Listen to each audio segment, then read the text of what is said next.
In front of us is a veil, blocking our vision, not allowing us to see the true key to self-mastery. The veil says the path to self-mastery is about discipline, focus, and willpower. But here's the paradox. None of those things matter if you're trying to master the wrong self, because the you you're training, the ego, isn't who you really are. Until you let it die, you'll never taste true freedom. This is the story of ego death, and why it might be the single most important step in our journey of self-mastery, the hidden key. The ego is the mask we wear, the carefully constructed identity built from stories, labels, and memories. It says, I am successful because of my job. I am lovable because of my looks. I am important because people follow me. But it also says, I am a failure because I made a mistake. I am worthless because I was rejected. I am not enough.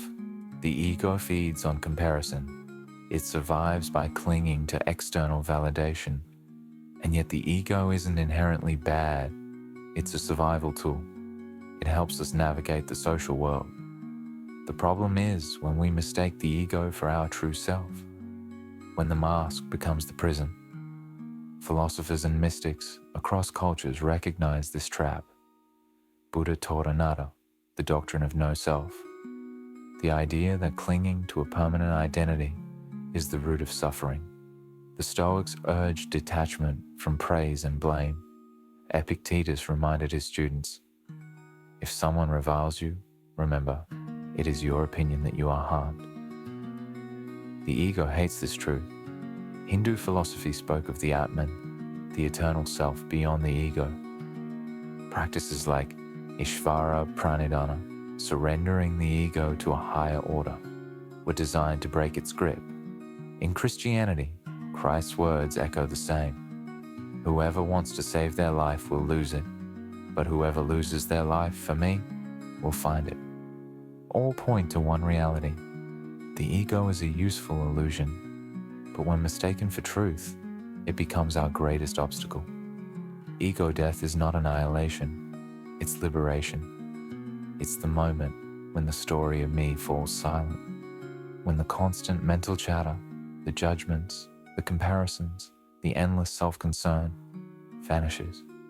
People often describe it as feeling like time stopped, dissolving into something larger, nature, the cosmos, pure awareness, a sense of unity.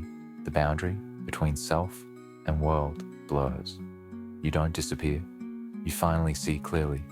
Like the Zen saying, before enlightenment, chop wood, carry water. After enlightenment, chop wood, carry water. Life doesn't change. You do. Here's the paradox. Self-mastery begins with losing the self. If you try to master your ego, you're just polishing the mask, training a false identity to be stronger, faster, more efficient. But when the ego dies, even briefly, you realize you are not your thoughts. You are not your emotions. You are not the story you've been telling yourself. And from that realization, mastery begins. Because you stop fighting shadows. You stop reacting to every insult, every praise, every fear. You gain space, the space between stimulus and response that Viktor Frankl described as the birthplace of freedom. Self-mastery isn't about control, it's about clarity. And clarity only comes when the fog of ego lifts. Ego death sounds mystical, but you've tasted it before. Think about the moments when you were fully absorbed in something, creating art, running until the world blurred, falling in love, or even just staring at the ocean. In those moments, you weren't performing. You weren't narrating your existence. You just were. That's ego death in everyday life, the quiet surrender of the self. The mistake we make is thinking we need to be extraordinary, enlightened, or on a mountaintop to experience it. In truth, ego death is always one breath away when we let go of control. For years, I chased validation through projects I take on. Every project was about proving myself, showing the world I could succeed. The ego always demands more.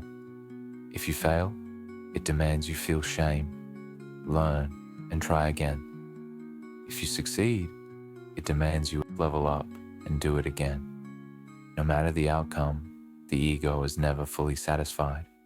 The moment I created just to be, not for approval, and not to gain something, I felt a freedom I'd been missing. That was a small ego death, the collapse of a story I'd been clinging to, and in its place, energy and clarity poured into every part of my life.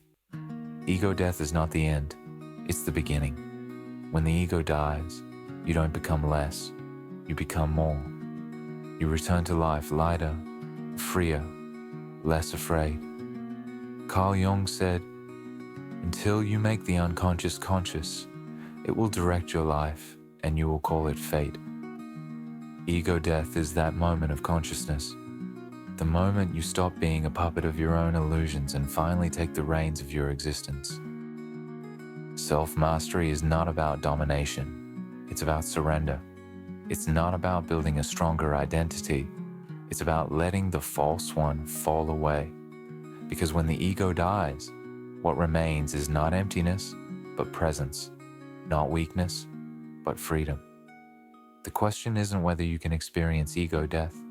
The question is, are you willing to let your old self die so the real you can finally begin to live?